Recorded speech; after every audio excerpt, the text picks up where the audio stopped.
ससुर जी बोले, बहू अंदर डाल दूं? तो मैंने कहा, हाँ ससुर जी जल्दी डालो, अब रहा नहीं जाता।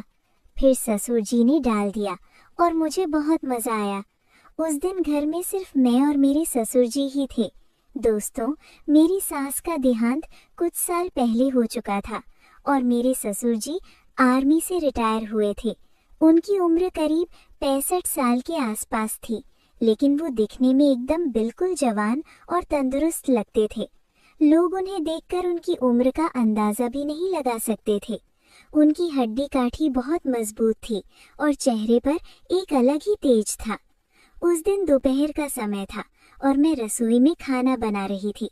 सब कुछ ठीक चल रहा था, लेकिन तभी अचानक मेरे हाथ से पानी का गिलास छूट गया और फर्श पर गिरकर टूट गया।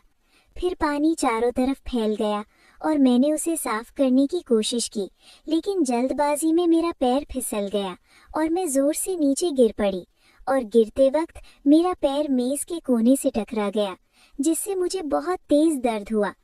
फिर मैं उठने की कोशिश करने लगी, लेकिन पैर में चोट की वजह से मैं चल नहीं पा रही थी और दर्द इतना था कि मेरी आंखों में आंसू आ गए। तभी ससुर जी रसोई की तरफ आए और उन्होंने मुझे फर्श पर गिरा हुआ देखा तो फौरन मेरे पास दौड़े। बहू क्या हुआ, तुम ठीक तो हो? उन्होंने चिंता से पूछा। तो मैंने रोते हुए कहा, पापा जी मेरा पैर बहुत दर्द हो रहा है और मैं उठ नहीं पा रही हूँ। तो उन्होंने बिना देर किए मुझे अपनी मजबूत बाहों में उठा लिया और उनकी ताकत देखकर मुझे बहुत हैरानी हुई। लेकिन उस वक्त मैं दर्द से इतनी परेशान थी कि कुछ सोच नहीं पाई। फिर वो मुझे उठाकर मेरे कमरे में ले गए और बिस्तर पर लिटा दिया। मैं कराह रही थी क्योंकि पैर का दर्द बढ़ता जा रहा था। तभी ससुर जी ने मेरी हालत देखी और बोले, बहू तुम्हें चोट लगी है और इसे ऐसे ही नहीं छोड़ सकते।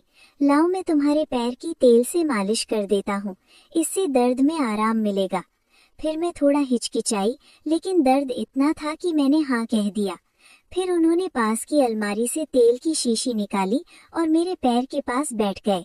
फिर धीरे धीरे मेरे पैर पर तेल लगाकर मालिश करने लगे। उनकी उंगलियां मेरे पैर की मांसपेशियों को दबा रही थीं और सचमुच कुछ ही देर में मुझे दर्द में राहत मिलने लगी और उनकी मालिश से मुझे एक अजीब सा सुकून मिल रहा था।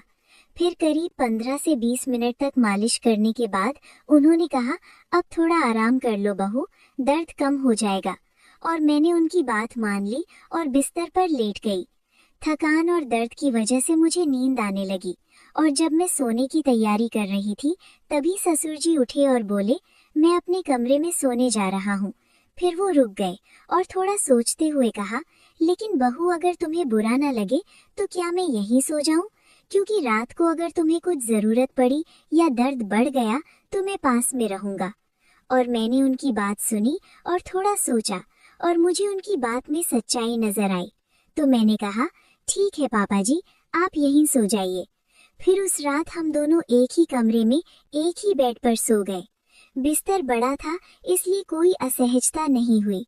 ससुर जी मेरे पास लेटे, लेकिन एकदम सलीके से, और अपनी तरफ से उनकी सांसें नियमित थीं और मुझे उनकी मौजूदगी से एक अजीब सा भरोसा महसूस हुआ। फिर रात भर मैं चैन से सोई और सुबह जब आँख खुली तो पैर का दर्द काफी हद तक कम हो चुका था। फिर ससुर जी पहले ही उठ चुके थे और रसोई में चाय बना रहे थे। उस दिन के बाद मेरे मन में उनके लिए सम्मान और भी बढ़ गया। तो दोस्तों, अगर आपको हमारी कहानी पसंद आई हो तो वीडियो को लाइक, शेयर एवं हमारे चैनल पूजा